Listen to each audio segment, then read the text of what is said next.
किरण सिंह कार्की, श्रीमती लक्ष्मी देवी कार्की, महाकाली नगरपालिका ward number 7 Dodhara बाबाखानबाट उहाँले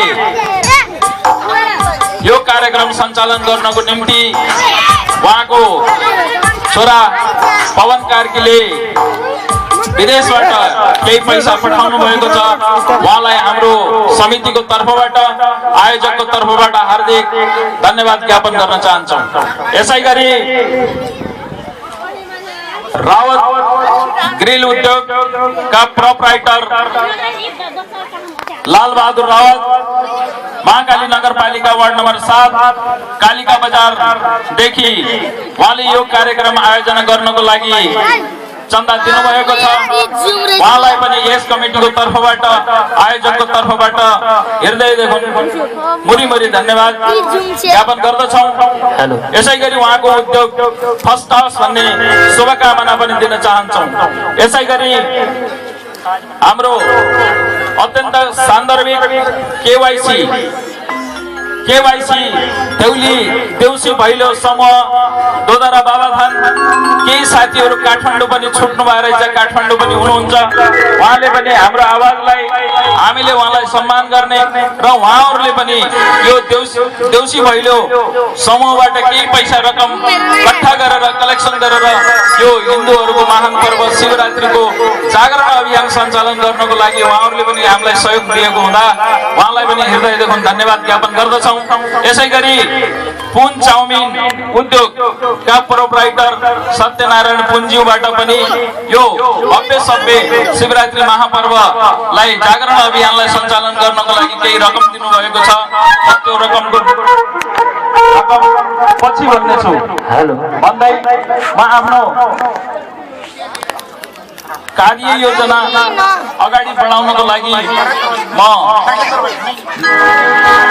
पंडितजीलाई गुरु महाराजलाई म हार्दिक हेलो। और आइए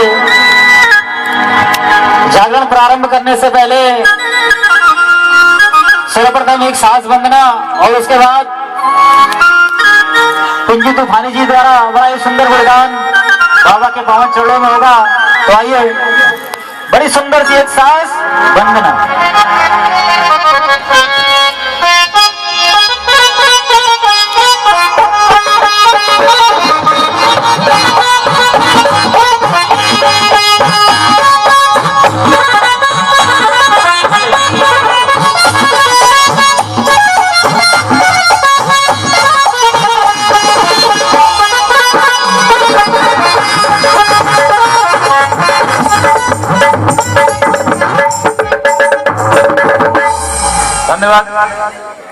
यसपछि हाम्रो यो कलाकारहरू विदेशबाट जुन कलाकारहरू आउनु भएको छ उहाँहरूलाई पनि हामीले आतिथ्य ग्रहण गराएका छौँ। आफ्ना आफ्ना स्थानमा बस्नु भएको छ।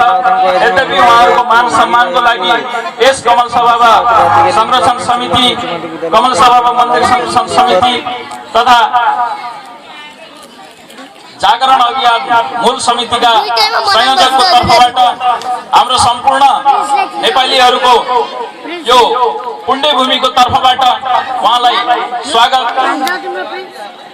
अभिनन्दन गर्नको लागि म अहिले जुम गरे भने म त्यो क्यामेरा यस मेला जागरण अभियानका संयोजक श्री तिलु छेत्रीजीलाई अनुरोध गर्दै कर्मश कलाकारहरूलाई दोसल्ला उठाएर खादा उठाएर सम्मान गरिदिनको लागि म हार्दिक अनुरोध। यसको साथसाथ